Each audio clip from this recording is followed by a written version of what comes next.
दिन रात कार्बन को एब्जॉर्ब करता है ये प्लांट। आखिर कौन सा ये प्लांट है जो कि एयर को प्यूरिफाई भी करता है, एक वास्तु पौधा भी है, एक फैंगशुई प्लांट भी है। इसके अलावा ये आपके मेटाबॉलिज्म को भी इंक्रीज करता है। इस पौधे का नाम है जेड प्लांट। तो जेड प्लांट को आप इंडोर अपने घर के अंदर प्लेस कर सकते हैं। इसी के बारे में आज चर्चा करेंगे इस वीडियो के अंदर।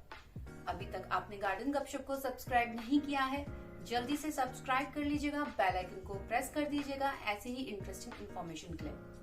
आप गार्डन गपशप को थैंक्स बटन के थ्रू भी सपोर्ट कर सकते हैं।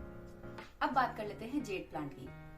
जेड प्लांट वैसे तो क्रेसुला फैमिली से आता है और ये मान्यता है इस पौधे के बारे में कि वास्तु और फेंगशुई प्लांट है। अगर आप इसी पौधे को साउथ ईस्ट डायरेक्शन में प्लेस कर देते हैं तो आप बहुत सारे एडवांटेज ले सकते हैं। तो इसके लिए आपको क्या करना होगा? सबसे पहले नर्सरी में जाके इस पौधे को लेके आ जाइए, या आप अपने किसी फ्रेंड से इसकी कटिंग भी ले सकते हैं। ये कटिंग से बहुत आसानी से बहुत जल्दी ग्रो हो जाता है। दूसरी चीज ये है कि ये एक इंडोर प्लांट है। इंडोर प्लांट तो है, लेकिन अगर आप इसको बिल्कुल डार्क एरिया यानी कि लो लाइट एरियाज में रख देंगे तो इसके साथ प्रॉब्लम होनी स्टार्ट हो जाती है। एक तो ये अपनी पत्ती को शेड करना शुरू कर देता है, पत्तियां गिराना शुरू कर देता है, और दूसरा इसकी ग्रोथ स्लो हो जाती है। अगर आप इसको ब्राइट लाइट देते हैं तो ब्राइट लाइट में क्या होता है? ब्राइट लाइट में ये इसकी ग्रोथ तो होती चली जाती है, लेकिन पत्तों का साइज कम हो जाता है। अगर इसी प्लांट को आप आउटडोर प्लेस करते हैं तो क्या होता है?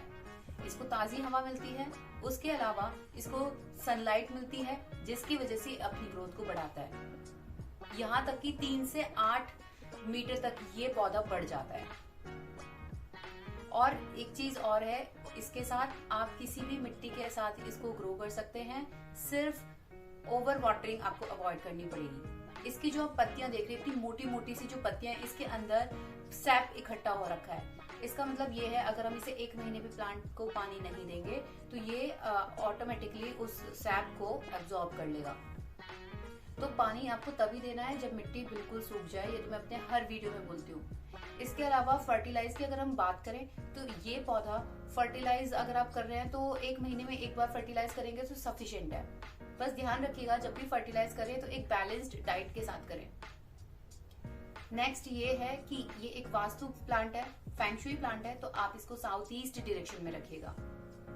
तो साउथ ईस्ट डायरेक्शन में रखेंगे तो ऐसी मान्यता है कि भाग्य उदय भी बहुत जल्दी से होता है, क्योंकि शुक्र को दक्षिण पूर्व के एरिया का स्वामी माना जाता है। तो इसीलिए इस प्लांट को साउथ ईस्ट डायरेक्शन यानी कि दक्षिण पूर्व दिशा में रखना चाहिए। इसके अलावा जो जेड प्लांट है, इसकी जो आप कटिंग जब भी लगाओ तो शाम के टाइम लगाइएगा। और अगर आप सॉइल कंपोजिशन बनाना चाहते हैं तो 50% आप रेतीली मिट्टी, 50% के अंदर ही आप वर्मी कंपोस्ट और कोकोपीट का इस्तेमाल कीजिएगा। अगर कोकोपीट आपके पास नहीं है तो रेत काफी है, रेत सफिशिएंट है। हम सिर्फ सॉइल को लूज करने की कोशिश कर रहे हैं। तो अगर सॉइल लूज होगी तो पानी जब भी आप देंगे तो पानी इकट्ठा नहीं होगा, जो नीचे बॉटम होल होता है उससे रिलीज हो जाएगा। तो जेड प्लांट को की वैसे तो बहुत सारी वेराइटीज है जेड प्लांट क्रेसुला की बेसिकली।